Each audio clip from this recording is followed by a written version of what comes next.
도종환 의원입니다. 위기의 시대입니다. 감염병 위기, 기후 위기, 불평등 심화의 위기, 저출생 고령화, 지방 소멸의 위기가 우리 앞에 놓여 있습니다. 대전환의 시대입니다. 사회 곳곳이 혁신하고 변하지 않으면 생존할 수 없는 시대입니다. 따라서 헌법도 바뀌어야 합니다. 87년 체제에서 벗어나서 새로운 체제를 기획해야 합니다. 이걸 담아내자면 권력구조도 바뀌어야 하고 또 개헌을 하지 않을 수 없습니다. 이런 위기의 시대, 대전환의 시대에 국민 주권, 지방 분권, 균형 발전, 공존 공생을 위한 개헌에 정치권이 적극적으로 나서야 한다는 것을 촉구하기 위해 개헌 국민연대 공동대표단이 국회에 오셨습니다. 지금부터 개헌 촉구 기자회견의 말씀을 듣도록 하겠습니다. 고맙습니다. 그러면 개헌 국민연대를 대표해서 안성호 공동대표님, 정세욱 대표님이 인사 말씀해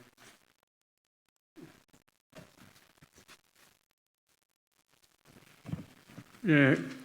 이런 자리를 마련해 주신 도종환 의원님에게 감사를 드립니다. 우리나라가 선진국에 진입했다고 합니다.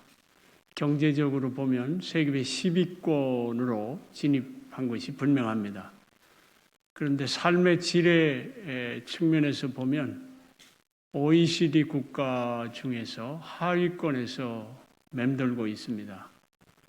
최근에 발표된 유엔의 세계 행복 지수로 보니까 한국이 64위에 불과합니다. 왜 이런 일이 벌어졌을까? 저희들은 헌법 개정이 필요하다고 생각합니다.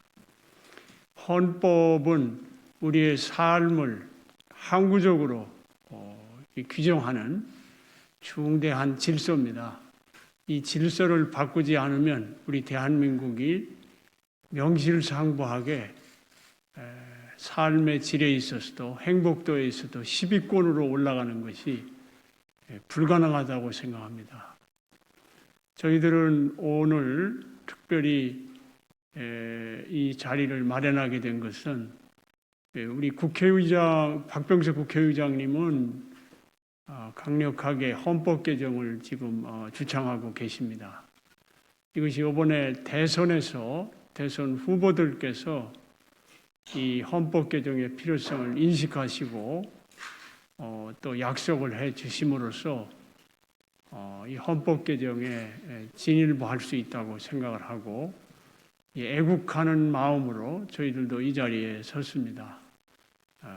대선 후보 또 각 정당에서 이 저희들의 충정을 좀 헤아려 주시고 헌법 개정을 약속해 주시고 그래서 대한민국이 재도약할 수 있는 이런 기반을 마련해 줄 것을 간곡히 부탁드립니다.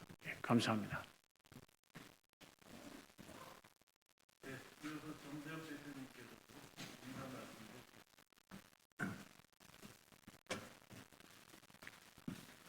여러분 안녕하십니까? 오늘 이 자리에 참 착잡한 마음으로 이 자리에 섰습니다. 우리 헌법이 제정된 지 지금 올해로 35년째가 됩니다.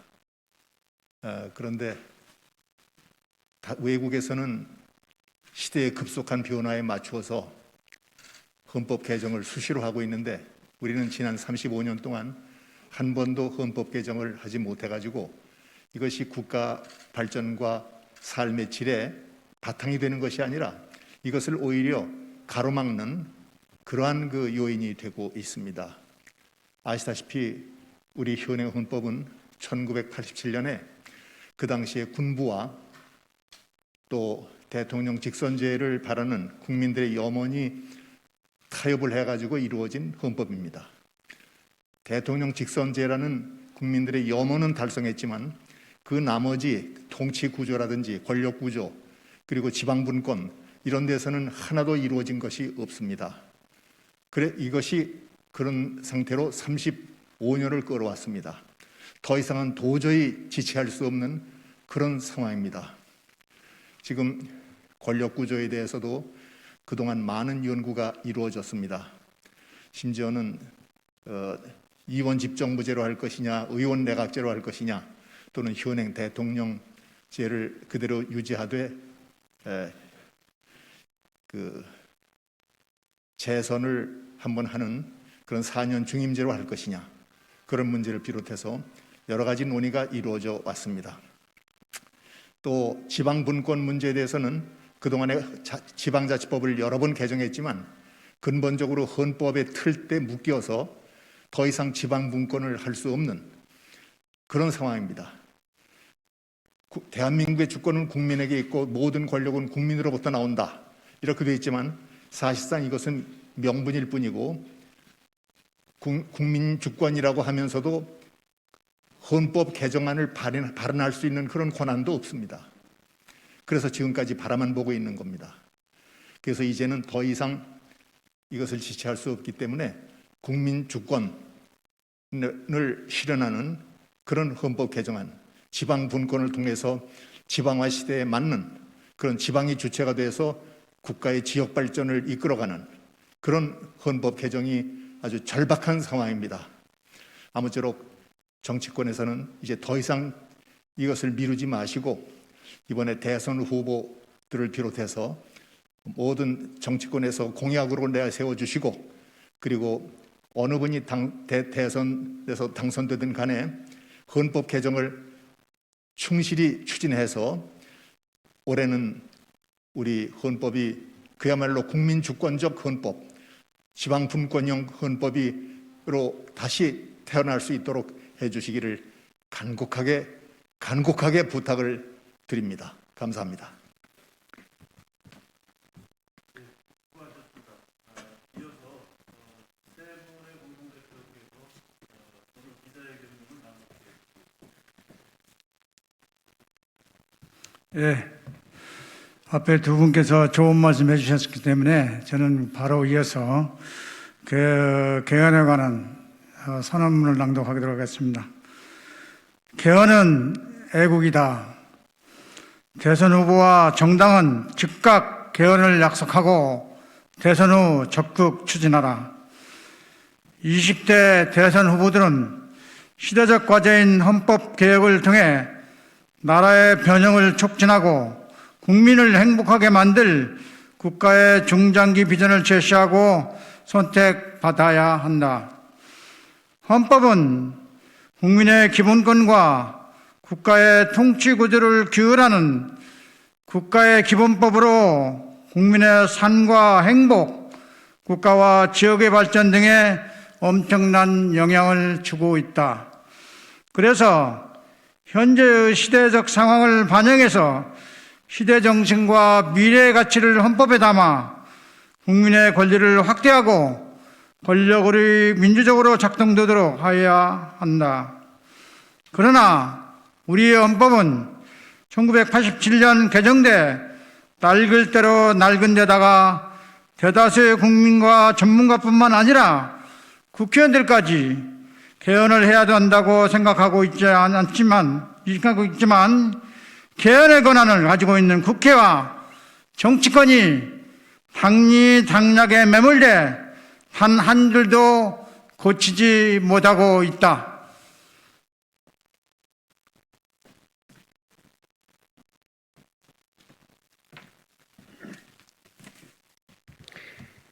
이로 인해 국민의 권리가 부당하게 제한되고 수도권 초집중과 지방 소멸, 기후 및 농업의 위기, 저출산, 고령화, 인구 절벽 등의 시급한 문제뿐만 아니라 코로나19 대유행까지 덮쳐와 매우 엄중한 국난의 상황임에도 국회와 정치권은 오로지 정권 쟁탈을 위한 정쟁만을 일삼고 있어 국민 통합과 국가 발전을 크게 가로막고 있다. 이에 지난해 연초부터 20대 대선을 대전환의 계기로 삼고자 국민주권, 지방분권 균형 발전을 위한 개헌운동을 적극 추진, 지난 12월 7일 국민개헌안을 발표한 후 국회의장과 대선 후보 및 정당에 전달하는 등 국회 차원의 노력과 대선 공약의 채택을 강력히 촉구하고 있고 박병석 국회의장까지 나서서 개헌을 계속적으로 촉구하고 있으나 안타깝게도 돌아오지 않는 메아리가 되고 있다. 특히 모든 대선 후보들이 개헌의 필요성에 공감하면서도 헌법 개혁에 대하여 무관심하거나 의지가 없다면 나라의 장래에 대한 비전이 결여된 것으로 나라의 번영을 촉진하고 국민을 행복하게 만들 근본적 개혁에 대한 식견과 의지가 부족하다고 볼 수밖에 없어 실망과 우려를 금할 수 없다.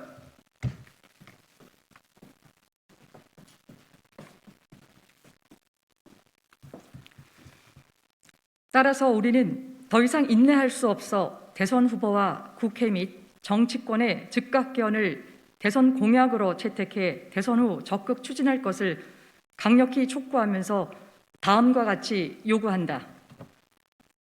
우리의 요구 하나, 대선 후보와 정당은 개헌이 시대적 과제임을 직시해 개헌의 방향과 방안, 추진 일정 등을 즉각 밝혀라.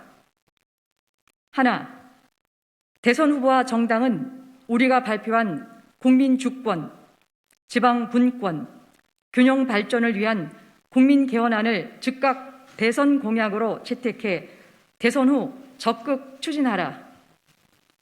하나, 국회 정치개혁특별위원회는 개헌을 공식 의제로 채택해 여야 간의 이견이 적고 국민적 공감대가 형성된 부분부터 합의에 신속히 개헌하라.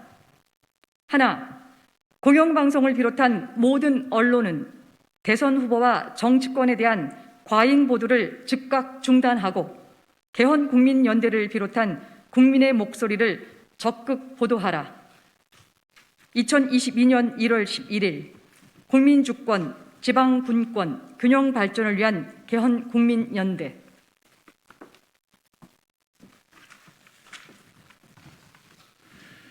예, 이어서 제가 앞으로 활동 계획에 대해서 간략히 말씀을 좀 드리겠습니다. 첫 번째는 대선 후보와 정당, 정치개혁특별위원회 등에 대해서 지속적으로 개헌을 추진해 달라고 저희가 촉구를 할 계획입니다. 오늘 저희들이 기자회견 후에 대선 후보 사무실과 또 방문할 수 있는 곳을 저희들이 들러서 오늘 기자회견문을 전달하고 또 개헌안을 전달할 계획입니다. 이미 저희들이 사실은 공문을 이메일 통해서 모두 다 전달해 놓은 상태인데 아시다시피 정책을 총괄하는 이 담당자와 또 실무자들 너무 바쁩니다. 이 국민의 목소리에 지금 귀 기울일 여유들이 없는 것 같아요. 저희들이 이미 다 전달하고 또 촉구하고 있지만 사실 충실한 답변이나 또는 호응이 없는 그러한 좀 상황입니다. 그래서 두 번째로 개헌 촉구 온라인 국민 서명 운동을 저희들이 곧 진행을 할 계획입니다. 그래서 주권자인 국민이 개헌을 촉구하는 그런 이 직접적인 행동으로 저희가 나서겠다라고 하는 말씀이고요. 그다음에 대선 후보를 초청해서 정책 토론회도 저희가 요구를 하고 또 대선 후보 및 정당의 정책 공약을 저희가 받아서 국민주권, 지방분권, 균형 발전에 입각해서 이 공약이 정책이 좀 제대로 돼 있는지 저희가 평가해서 발표하고 토론하는 그런 또 시간을 가질 계획입니다. 그다음에 개헌 촉구 결의대회 및 순회 토론회를 저희들이 코로나19 상황이긴 하지만 할 수 있는 한 저희가 최대한 노력을 해서 전국을 순회하려고 합니다. 쉽지는 않습니다. 하지만 저희들이 계속 국민들의 공론화를 저희가 진행하고 개헌의 의지와 역량을 모아 나가겠다라는 말씀을 좀 드립니다. 마지막으로 개헌을 공약하지 않는 대선 후보와 정당에 대해서 저희들이 도저히 인내할 수 없다라고 하면 낙선 대상으로 선정해서 발표하는 합법적 수준의 낙선 운동도 저희들이 깊게 고민해 보겠다라는 말씀을 좀 드립니다. 이것으로 저희가 앞으로 활동할 그런 계획을 말씀을 좀 드렸습니다.